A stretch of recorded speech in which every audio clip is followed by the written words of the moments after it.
Psychotherapy is such a personal and private process that it is a mystery to most people who have never gone through it. The following series is a unique effort that allows us to sit in on what is ordinarily a very private therapeutic experience. An actual patient was courageous enough and considerate enough to allow herself to be photographed while actually engaged in therapy with 3 different therapists. Thus, we are allowed the privilege of seeing and feeling what really transpires. A film series like this, in which 3 therapists, distinguished by their different orientations, share their therapeutic endeavors, has never been made before. We therefore wish to express our gratitude to Gloria, the patient, and to her therapists for allowing us to share in their therapeutic adventure. This series will be divided into 3 separate films. In the first film, we see Dr. Carl Rogers, founder of client-centered therapy, interviewing Gloria. In film number 2, Dr. Frederick Pearls, founder of Gestalt Therapy, is working with her. And in film number 3, Dr. Albert Ellis, founder of Rational Emotive Therapy, is our therapist. Each therapist will first describe his system of therapy briefly. He will then demonstrate his work with Gloria, and then he will comment briefly on his work. Now, here's Dr. Carl Rogers. From my own years of therapeutic experience, I've come to feel that if I can create the proper climate, the proper relationship, the proper conditions, a process of therapeutic movement will almost inevitably occur in my client. And I ask, what is this climate? What are these conditions? Will they exist in the interview with the women I'm about to talk with whom I've never seen before? Well, let me try to describe very briefly what these conditions are as I see them. First of all, one question is, can I be real in the relationship? This has come to have an increasing amount of importance to me over the years. I feel that genuineness is another way of describing the quality I would like to have. I like the term congruence, by which I mean that what I'm experiencing inside is present in my awareness and comes out through my communication. In a sense, when I have this quality, I'm all in one piece in the relationship. There's another word that describes it for me. I feel that in the relationship, I would like to have a transparency. I would be quite willing for my client to see all the way through me, that there would be nothing hidden. And when I'm real in this fashion that I'm trying to describe, then I know that my own feelings will often bubble up into awareness and be expressed, but be expressed in ways that won't impose themselves on my client. Then the second question I would have is, will I find myself praising this person, caring for this person? I certainly don't want to pretend a caring that I don't feel. In fact, if I dislike my client persistently, I feel it's better that I should express it. But I know that the process of therapy is much more likely to occur, and constructive change is much more likely, if I feel a real spontaneous prizing of this individual with whom I'm working. A prizing of this person as a separate individual. You can call that quality acceptance, you can call it caring, you can call it a non-possessive love, if you wish. I think any of those terms tend to describe it. I know that the relationship will prove more constructive if it's present. Then the third quality, will I be able to understand the inner world of this individual from the inside? Will I be able to see it through her eyes? will I be able to be sufficiently sensitive to move around inside the world of her feelings so that I know what it feels like to be her, so that I can sense not only the surface meanings, but some of the meanings that lie somewhat underneath the surface. I know that if I can let myself sensitively and accurately enter into her world of experience, then change and therapeutic movement are much more likely. Well, suppose I am fortunate and that I do experience some of these attitudes in the relationship. What then?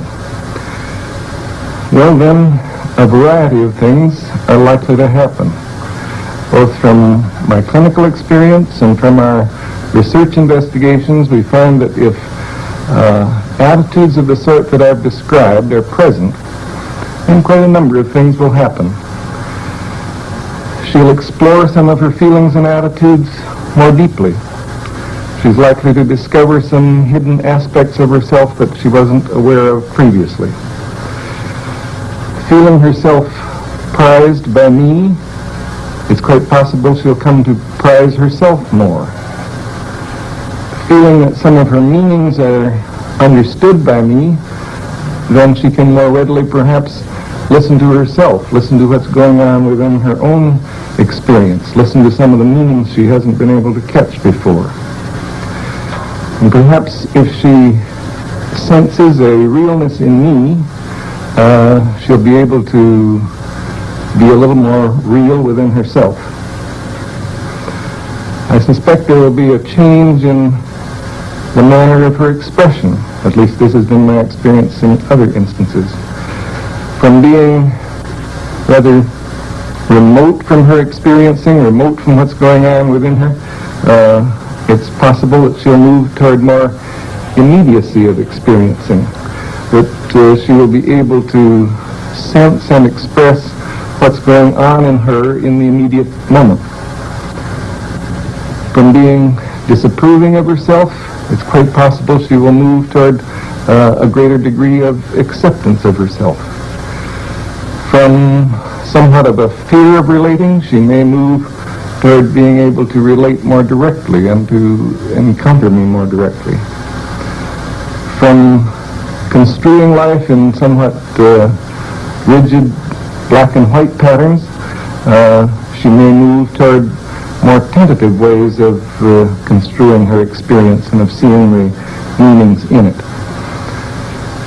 From a locus of evaluation which is outside of herself, it's quite possible she will move toward recognizing a greater capacity within herself for making judgments and drawing conclusions. So those are some of the changes that we have tended to find, and I think that they are all of them changes that are characteristic of the process of therapy or of therapeutic movement. If I have any success in creating the kind of conditions that I described initially, then we may be able to see some of these changes in this client, even though I know in advance that our contact is going to be very brief.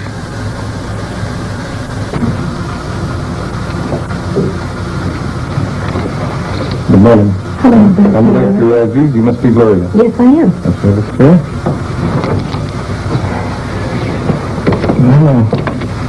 We have half an hour together, and I really don't know what we'll be able to make of it, but I hope we can make something of it. I'd be glad to know whatever concerns you. Right now I'm nervous, but I feel more comfortable the way you're talking in a low voice, and I don't feel like you'll be so harsh on me. But, I hear the tremor in your voice, so well, the main thing I want to talk to you about is I'm just newly divorced, and I had gone in therapy before, and I felt comfortable when I left, and all of a sudden now the biggest change is adjusting to my single life. And one of the things that bother me the most is especially men and having men to the house and how it affects the children. And the biggest thing the thing that keeps coming to my mind I want to tell you about is I have a daughter 9 who at one time I felt I had a lot of emotional problems. I wish I could stop shaking. And I'm real conscious of things affecting her. I don't want her to get upset. I don't want to shock her. I want so bad for her to accept me. And we're real open with each other, especially about sex. And the other day she saw a girl that was single but pregnant, and she asked me all about, can girls get pregnant if they're single? And the conversation was fine, and I wasn't at ease at all with her until she asked me if I'd ever made love to a man since I left her daddy, and I lied to her. And ever since that, it keeps coming up to my mind because I feel so guilty lying to her because I never lie and I wanted her to trust me. And I almost want an answer from you. I want you to tell me if it will affect her wrong if I told her the truth or what. And it's this concern about her and the fact that you really aren't, that this open relationship that has existed between you now, you feel is kind of... Yes, I feel like I have to be on guard about that because I remember when I was a little girl, when I first found out my mother and father made love, it was dirty and terrible, and I didn't like her anymore for a while. And I don't want to lie to Pammy either, and I don't know... I sure wish I could give you the answer as to what you should tell her. I was afraid you were going to say that. Because what you really want is an answer. I want to especially know if it would affect her, if I was completely honest and open with her, or if it would affect her because I lied. I feel like it's bound to make a strain because I lied to her. Because she'll suspect that, or she will know something's not quite I right. feel really fine. She'll distrust me, yes. And also I thought, well, gee, what about when she gets a little older and she finds herself in touchy situations? She probably wouldn't want to admit it to me because she thinks I'm so good and so sweet. And yet I'm afraid she could think I'm really a devil. And I want so bad for her to accept me. And I don't know how much a 9-year-old can take. And really, both alternatives concern you, that she might think you're too good or better than you really are. Yes. And she might think that you're worse than you are. Not worse than I am. I don't know if she can accept me the way I am. I think I paint a picture that I'm all sweet and motherly, and I'm a little ashamed of my shady side, too. I see. It really cuts a little deeper. If she really knew you, could she accept you? This is what I don't know, yes. I don't want her to turn away from me. I don't even know how I feel about it, because there are times when I feel so guilty, like when I have a man over. I even tried to make a special setup so that if I were ever alone with him, the children would never catch me and that sort of thing. Because I'm real leery about it. And yet I also know I have these desires. So it's quite clear. It isn't only her problem or the relationship with her, it's in you as well. And my guilt. I feel guilty so What often. can I accept myself as doing? Yes. And you realize that you set up sort of subterfuges so as to make sure that you're not caught or something. You realize that you are acting from guilt, is that? Yes.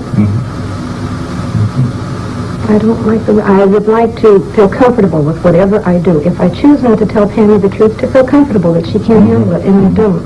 I want to be honest, and yet I feel there are some areas that I don't even accept. And if you can't accept them in yourself, how could you possibly be comfortable in telling them to her? Right. And yet, as you say, you do have these desires and you do have your feelings, but you don't feel good about them. Right. And I thought you're just going to sit there and let me stew on it, and I want more... I want you to help me get rid of my guilt feeling. If I can get rid of my guilt feeling about lying or going to bed with a single man, any of that, just so I can feel more comfortable. And I guess I'd like to say, no, I don't want to let you just stew in your feelings, but on the other hand, I also feel that this is the kind of very private thing that I couldn't possibly answer for you, but I sure as anything will try to help you work toward your own answer. I don't know if that makes any sense to you, but I mean it. Well, I appreciate you saying that. You sound like you mean it.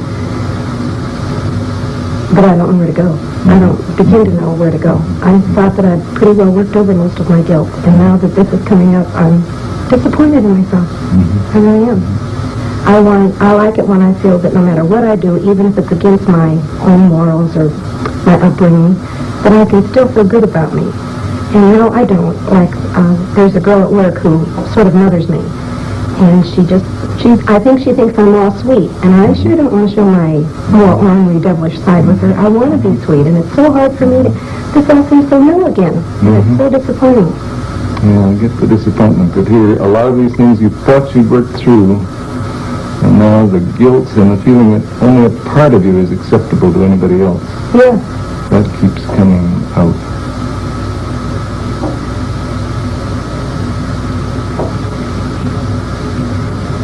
I guess I do catch the real deep puzzlement that you feel as to what the hell shall I do? What can I do? Yes, and you know what I can find, Doctor, is that everything I start to do, that impulse, it seems natural to tell Penny or to go out on a date or something, I'm comfortable until I think how I was affected as a child. And the minute that comes up, then I'm all haywire. Like, I want to be a good mother so bad, and I feel like I am a good mother. But then there's those little exceptions. Like my guilt with working. I want to work, and it's so fun having extra money. I like to work nights. The minute I think I'm not being real good to the children or giving them enough time, then I start feeling guilty again. Then that's when it's what do they call it? A double bind. That's just what it feels like. I want to do this, and it feels right, but after all, I'm not being a good mother, and I want to be both. I'm becoming more and more aware of what a perfectionist I am. That's what it seems like. I want to be so perfect. Either I want to become perfect in my stance or not have that need anymore. Or I guess I hear it a little differently, that what you want is to seem perfect. That it means it's a matter of great importance to you to be a good mother, and you want to seem to be a good mother even if some of your actual feelings differ from that. Does that catch you? Yeah, I don't feel like I'm saying that. No, that isn't what I feel, really. I want to approve of me always, but my actions won't let me. I want to approve of me. I think... I realize you... All right, because I'd like to understand that. You sound as though your actions are kind of outside of you. You want to approve of you, but what you do somehow won't let you approve of yourself. Right. Like, I feel that I could approve of myself regarding, for example, my sex life. This is the big thing. If I really fell in love with a man and I respected him and I adored him, I don't think I'd feel so guilty going to bed with him. And I don't think I'd have to make up any excuses to the children because they could see my natural caring for him. But when I have the physical desire and I'll say, oh, well, why not? And I want to anyway, then I feel guilty afterwards. I hate facing the kids. I don't like looking at myself, and I rarely enjoy it. And this is what I mean. If the circumstances would be different, I don't think I'd feel so guilty because I feel right about it. Yeah, I guess I hear you saying if what I was doing when I went to bed with a man was really genuine and full of love and respect and so on, I wouldn't feel guilty in relation to Pam. I wouldn't. I really would be comfortable about the situation. That's how I feel, yes. And I know that sounds like I want a perfect situation, but that is how I feel. And in the meantime, I can't stop these desires. I've tried that also. I've tried saying, okay, I don't like myself when I do that, so I won't do it anymore.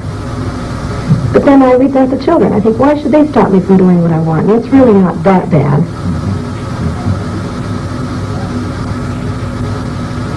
But I guess I heard you saying, too, that it isn't only the children, that you don't like it as well when it really isn't. I'm sure I know that's it, probably even more so than I'm aware of.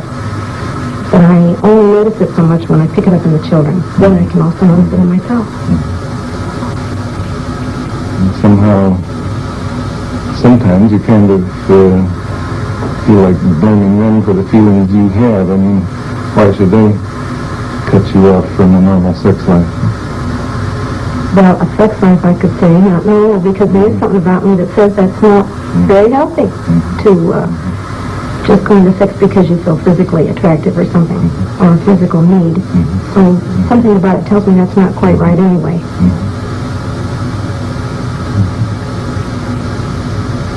But you feel really that at times you're acting in ways that are not in accord with your own inner standards. Right. Right. But you were also saying a minute ago that you feel you can't help that either. I wished I could. That's it. And I can't. Now I feel like I can't control myself as well as I could have before. For a specific reason. Now I can't. I just let go, and there's too many things I do wrong that I have to feel guilty for, and I sure don't like that. I want you very much to give me a direct answer, and I'm going to ask it, and I don't expect a direct answer, but I want to know, do you feel that to me the most important thing is to be open and honest? And if I can be open and honest with my children, do you feel that it could harm them if, for example, I could say to Pammy, I felt bad lying to you, Pammy, and I want to tell you the truth now. And if I tell her the truth, and she's shocked at me, and she's upset, that could bother her more. I want to get rid of my guilt, and that'll help me, but I don't want to put them on her. That's right. Do you feel that could hurt her? Concern. I guess, I'm sure this will sound evasive to you, but it seems to me that perhaps the person you're not being fully honest with is you. Oh. Because I was very much struck by the fact that you were saying, if I feel all right about what I've done, whether it's going to bed with a man or what, if I really feel all right about it, then I don't have any concern about what I would tell Pam or my relationship with her. Right. All right. Now I hear what you're saying.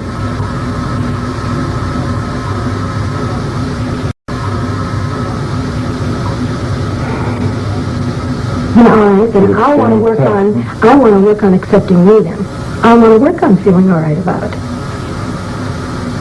But that makes sense, that that'll come natural and I don't have to worry about having. Mm-hmm. But when things do seem so wrong for me and I have an impulse to do them, how can I accept that?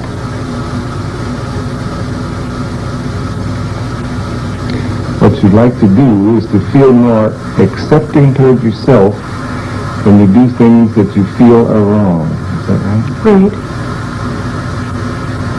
And I feel like tough assignment. Yeah, I feel like you're going to say, now why do you think they're wrong? And I have mixed feelings there too. Mm-hmm. Through therapy, I'll say, now look, I know this is natural. Women feel it. Sure, we don't talk about it a lot socially, but all women feel it, and it's very natural. I've had sex for the last 11 years. I'm, of course, going to want it, but I still think it's wrong unless you're really, truly in love with a man. And my body doesn't seem to agree. And so I don't know how to accept it. Sounds like a triangle to me, doesn't it? You feel that I, or therapists in general, or other people say, it's all right, it's natural enough, go ahead. And I guess you feel your body sort of lines up on that side of the picture. But something in you says, but I don't like it that way, not unless it's really right. Right.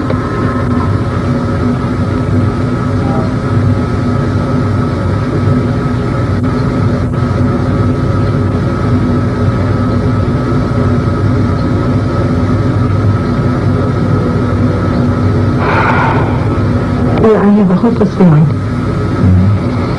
I mean, these are all the things I sort of feel myself, and I feel, okay, now what? So you feel,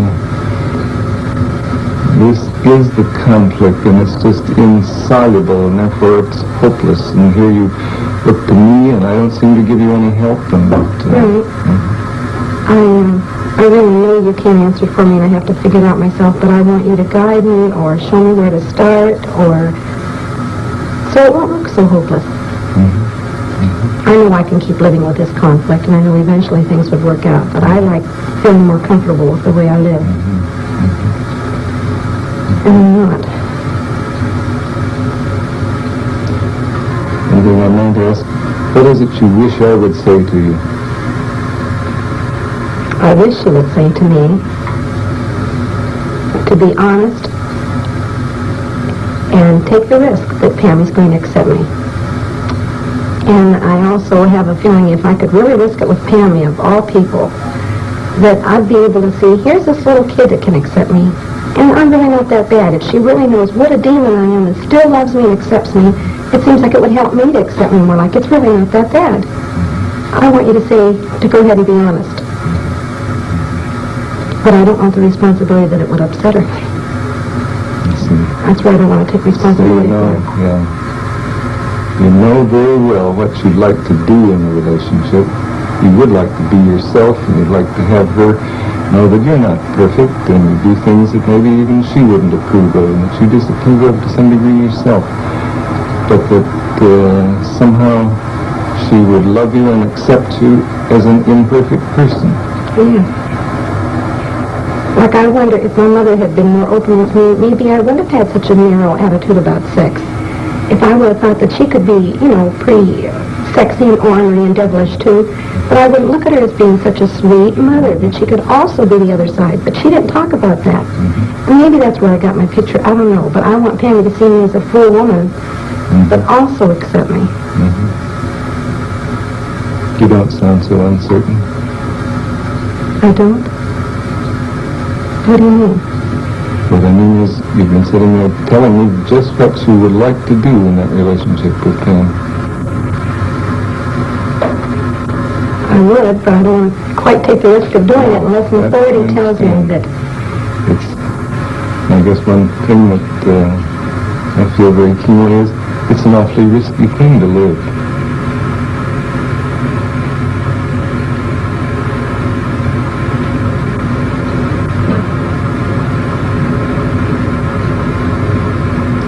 Taking a chance on your relationship with her, and taking a chance on letting her know who you are, really.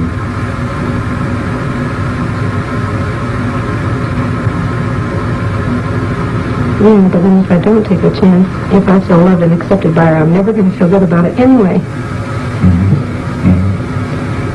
If her love and acceptance of you is based on a false picture of you, what the hell is the good of that? Is that what you're saying? That's what I mean, yes. But I also feel there's a lot of responsibility with being a mother. But I don't want to feel like I've caused any big traumas in the children. I don't like all that responsibility. I think that's it. I don't like it, feeling it could be my fault. I guess that's what I meant when I said life is risky. It's to take the responsibility for being the person you would like to be with her is a hell of a responsibility. It is. A very frightening one.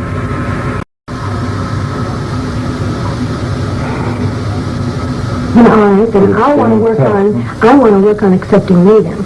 I want to work on feeling all right about it.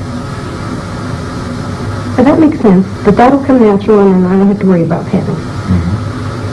But when things do seem so wrong for me and I have an impulse to do them, how can I accept that?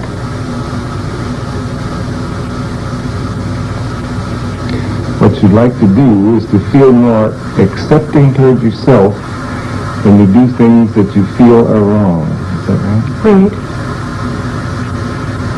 And I feel like I feel like you're going to say, now why do you think they're wrong? And I have mixed feelings there too. Through therapy, I'll say, now look, I know this is natural. Women feel it. Sure, we don't talk about it a lot socially, but all women feel it, and it's very natural. I've had sex for the last 11 years. I'm, of course, going to want it, but I still think it's wrong unless you're really, truly in love with a man. And my body doesn't seem to agree. And so I don't know how to accept it. Sounds like a triangle to me, doesn't it? You feel that I, or therapists in general, or other people say, it's all right, it's natural enough, go ahead. And I guess you feel your body sort of lines up on that side of the picture. But something in you says, but I don't like it that way, not unless it's really right.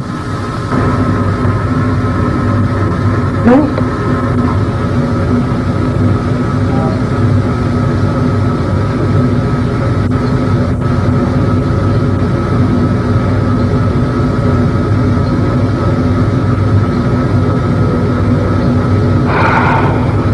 Well, I have a hopeless feeling.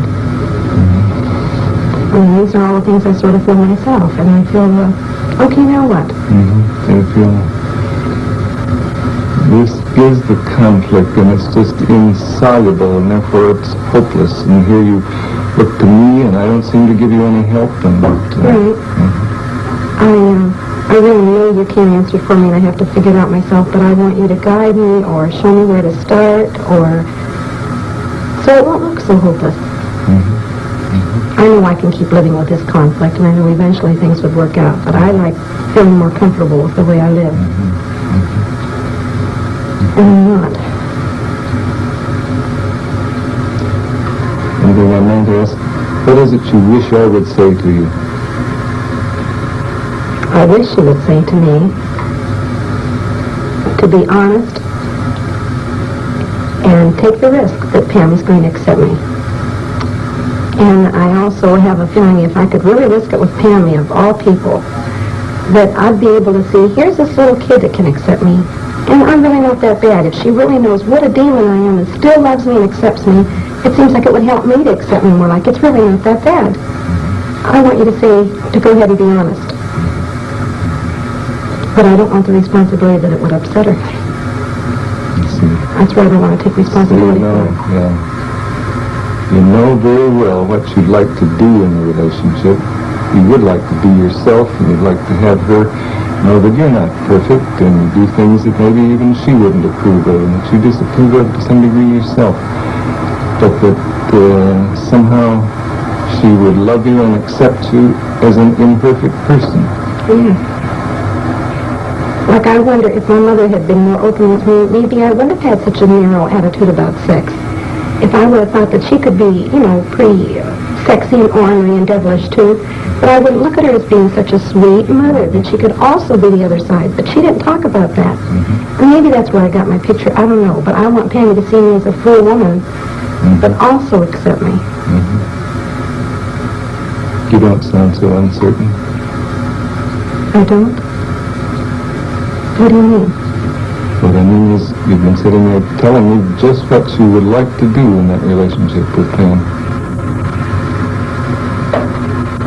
I would, but I don't quite take the risk of doing it unless an authority tells me that... I guess one thing that I feel very keenly is, it's an awfully risky thing to live.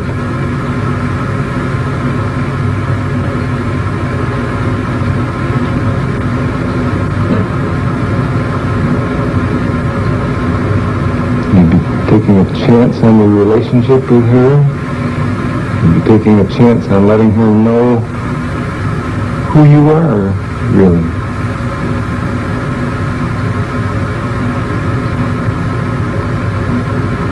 Yeah, but then if I don't take a chance, if I feel loved and accepted by her, I'm never going to feel good about it anyway. If her love and acceptance of you is based on a false picture of you, what the hell is the good of that? Is that what you're saying? That's what I mean, yeah. But I also feel there's a lot of responsibility with being a mother. But I don't want to feel like I've caused any big traumas in the children. I don't like all that responsibility. I think that's it. I don't like it, feeling it could be my fault. I guess that's what I meant when I said life is risky. It's to take the responsibility for being the person you would like to be with her is a hell of a responsibility. It is. A very frightening one. And I look at it two ways. I like to see myself as being so honest with the kids and really being proud of myself, though, that no matter what I told them or no matter how bad they might think I was honest. And down deep, it's going to be a much more wholesome relationship. And yet, I get jealous of, like, when they're with their daddy. I feel he's more flip. He's not quite as real. He's not quite as honest. But nevertheless, they see a sweet picture of their dad. He's all goodness and light. And I'm envious of that, too. I want them to see me just as sweet as they see him. And yet I know he's not quite as real with them. So it seems like I've got to swap the one for the other. And I know this is really what I want the most, but I miss some of that glory. Yeah. You sort of feel, I want them to have just as nice a picture of me as they had of their dad, and if his is a little phony, then maybe mine will have to be too. I think that's putting it a little too strongly. But that's close. That is what I mean. So, I wish I can't have that neat a picture of me if I were honest. Besides that, I do feel I'm a little more ornery than their dad anyway, so I'm likely to do more things that they disapprove of. Sounds like you really find it quite hard to believe that they would really love you if they knew you. That's right. You know, that's exactly it. Before therapy, I would have definitely chosen the other area. I'm going to get respect from them no matter what, even if I have to lie. I see. Well, right now, I know that's not true. And I'm not positive they'll truly accept me. Something tells me they will. I know they will, but I'm not positive. I want reassurance.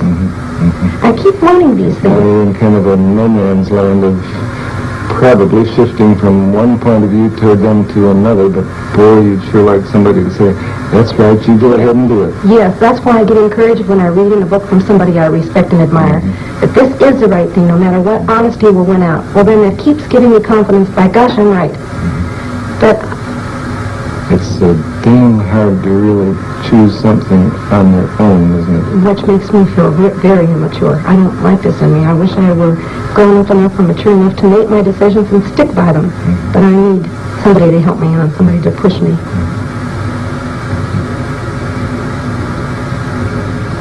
So you kind of reproach yourself for that, I guess, and feel, why, if I was anybody, or if I was grown up, I'd be mature enough to decide things like this for myself.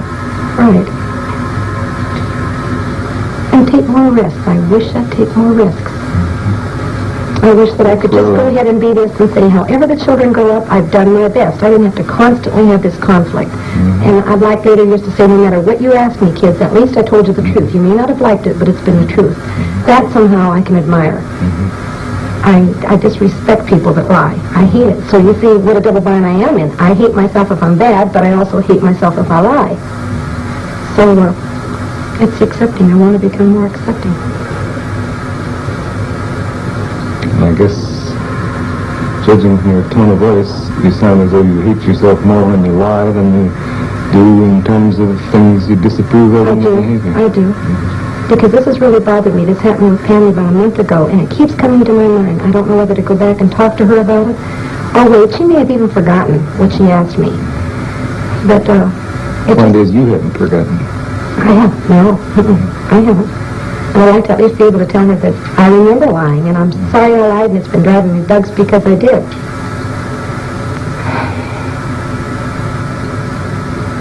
I do, and I feel like, now that's solved, and I didn't even solve the thing, but I feel relieved.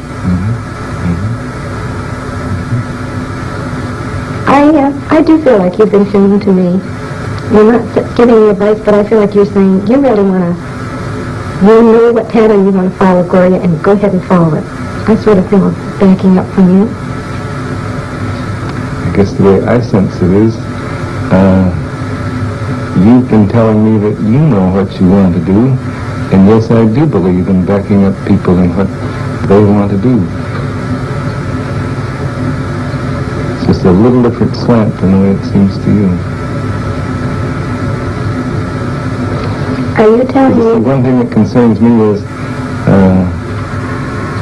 it's no damn good you're doing something that you haven't really chosen to do. That's why I'm trying to help you find out what your own inner choices are. But then there's also a conflict there because I'm not really positive what I want to do. The lying part, yes, but I'm not positive what I want to do when I go against myself. Sure. Like when I bring a man to the house. I'm not sure I want to do that. If I feel guilty afterwards, I must not have really wanted to. I'm interested that you say, I'm not just sure which words you use, but you don't want it, you don't like yourself, or you don't approve of it when you do something against yourself. Yes.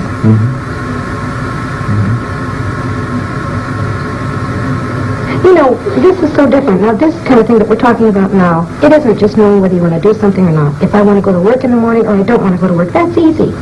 But when I find myself doing something I don't feel comfortable with, I automatically say, if you're not comfortable, Gloria, it's not right. Something's wrong. All right, now what I want to ask you is, how can I know which is the strongest? Because I do it, does that mean that's the strongest? And yet if I disapprove, that's just part of the thing that's got to go along with it? See, it sounds like I'm picking up a contradiction. I'm not following.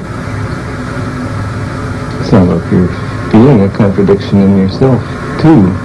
Although what I heard you saying in part is, the way you like it is when you feel really comfortable about what you're doing. Yes. And I have at times when I've made a decision. Now that seems right. That seems perfectly right. No conflict. But then there are times I do things that I feel uncomfortable with. So that there is a conflict there. It's not the same at all. So what I'm saying is, how do I really know when I'm following my true feelings if I have conflicts afterwards or guilt afterwards? I see, because in the moment it may seem like your true feelings. Yes. Like if I'm starting to do it, okay.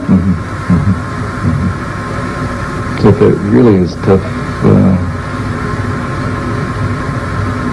then if you feel comfortable in the moment about it, but then afterward don't feel at all comfortable, which course of action was really the one you should have followed? You know, the most outstanding thing, I don't know if you're following me when I say about this conflict. The one thing I know is I've wanted, for example, to leave my husband for quite a few years. I never did it. I kept thinking how nice it would be or how scary it would be, but I never did it.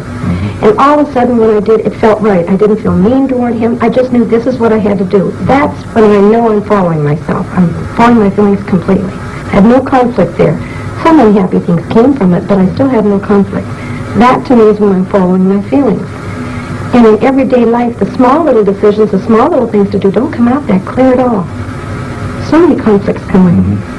Is this natural? Although you're saying, I expect it is, but you're saying too that you know perfectly well the feeling within yourself that occurs when you're really doing something that's right for you. I do. I do. You know perfectly well the feeling within yourself that occurs when you're really doing something that's right for you. I do. I do. And I miss that feeling other times. And it's right away a clue to me. You can really listen to yourself sometimes and realize, oh no, this isn't the right feeling. This isn't the way I would feel if I was doing what I really wanted to do. But yet many times I'll go on and do it anyway. And say, oh well, I'm in a situation now. I'll just remember next time. I mention this word a lot in therapy, and most therapists grin at me or giggle or something when I say utopia. But when I do follow a feeling and I feel this good feeling inside me, that's sort of utopia. That's what I mean. That's the way I like to feel, whether it's a bad thing or a good thing. But I feel right about me. This is what I want to sense that in those utopian moments you really feel kind of whole. You feel all in one piece. Yeah. Yeah, it gives me a choked up feeling when you say that, because I don't get that as often as I'd like. I like that whole feeling. That's real precious to me. I expect none of us get it as often as we like, but I really do understand that. That really does touch you, doesn't it? Well, you know what else I was just thinking? I feel dumb saying it.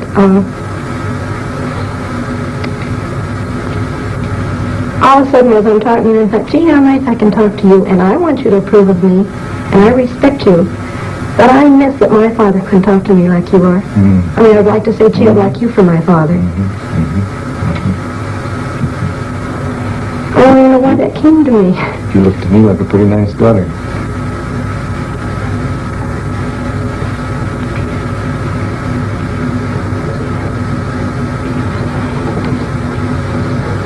But you really do miss the fact that you couldn't be open with your own dad. Yeah, I couldn't be open, but I want to blame it on him. I think I'm more open than he'd allow me. Well, he would never listen to me talk like you are. And not disapprove and not lower me down. I thought of this the other day. Why do I always have to be so perfect? I don't know why. He always wanted me to be perfect. I always had to be better. And, yeah, I miss that. You're just trying like hell to be the girl he wants you to be.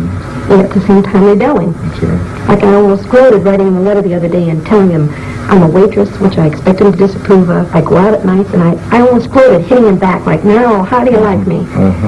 And yet I really want acceptance and love from him. I mean, I really love him. So you slap at him and say, this is what I am now, see? Yeah. But, you raised me. How do you like it? Yeah. But you know what I think I want him to say? I knew this was you all along, honey, and I really love you. I guess you really feel badly that you think there's very little chance he'll say that. No, he won't. And he doesn't hear. I went back home to him about 2 years ago, really wanting to let him know I loved him, although I've been afraid of him. He doesn't hear me. He keeps saying things like, honey, you know I love you. You know I've always loved you. And he doesn't hear.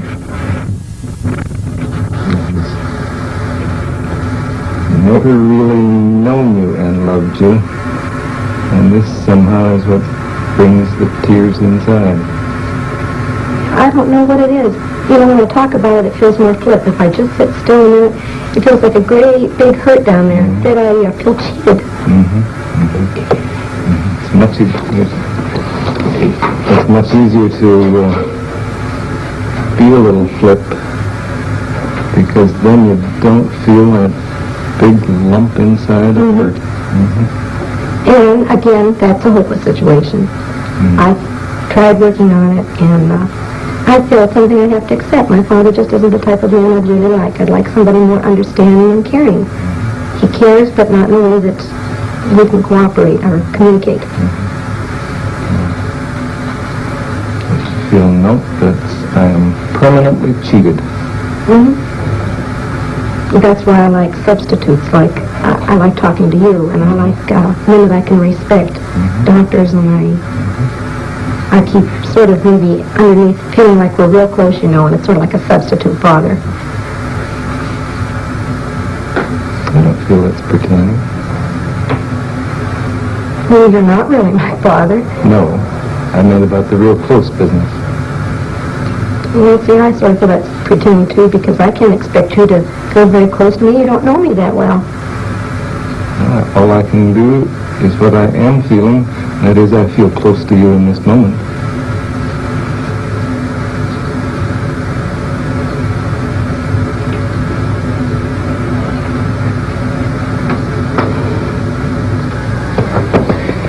In spite of feeling initially the artificiality of the situation, and particularly the hot lights, I very quickly became oblivious to the outside situation, and I think that Gloria did too. In many ways, I'm glad that she kept pushing me for an answer to her very personal questions about her sex life and her relationship to her daughter. I say I'm glad of this because as the relationship developed, it became, I think, completely clear to her as well as to me that she was seeking something a good deal deeper than that. Incidentally, I'd like to pay my tribute to her deep honesty and being willing to talk about herself so freely. Although every individual is entirely unique, and in this respect I was definitely unprepared for and sometimes surprised by the material she brought up, still in another sense this was very typical of my experiences in therapy. When I'm able really to let myself enter into a relationship, and I feel that this was true in this instance, then I find myself not only being increasingly moved by being in touch with the inner world of my client, but I find myself bringing out of my own inner experience statements which seem to have no connection with what's going on, but which usually prove to be or prove to have a very significant relationship to what the client is experiencing. I felt there were one or two incidents of this kind in this brief interview. I was genuinely moved, I probably showed it, by the fact that she told me near the end of the contact that she saw me as the father she would like to have. My reply was also a thoroughly spontaneous one, that she seemed to me like a pretty nice daughter. I guess I feel that we're only playing with the real world of relationships when we talk about such an experience in terms of transference and countertransference. I feel quite deeply about that. I want to say, yes, we can put this experience into some such highly intellectualized framework, but when we do that, it completely misses the point of the very immediate I-thou quality of the relationship at such moments. I felt that Gloria and I really encountered each other, and that in some small but I believe lasting way, we were each of us enriched by the experience. I'm saying these things almost immediately after the conclusion of the interview, and as is characteristic of me, there are not more than one or two statements or incidents which I recall from the interview. I simply know that I was very much present in the relationship, that I lived it in the moment of its occurrence, and I realize that after a time I may begin to remember it too. But at the present time I really have a very non-specific memory of the whole interview. I'll try to look at it though a little bit more from an intellectual rather than a strictly feeling point of view. Gloria showed what I've come to feel are characteristic elements of therapeutic movement. In the first part of the interview, she was talking about her feelings, and they were past feelings. She was talking about aspects of her behavior and of herself as if she didn't quite own them. She was looking outside herself for a center or locus of evaluation, some source of authority. She saw some of the things she was talking about in fairly black and white fashion. By the end of the interview, she was experiencing her feelings in the immediate moment, not only as evidenced by her tears, but by her ability to express very directly and with immediacy her feelings toward me. She was also much more aware of her ability to make her own judgments and choices. I guess put in terms that have become somewhat commonplace, you could say that she moved from the there and then of her life to the here and now of elements that she was discovering in herself and feelings which she was experiencing in the moment in her relationship with me. All in all, I feel good about the interview. I guess I feel good about myself in the interview. And like Gloria, I feel very real regret that the relationship cannot continue.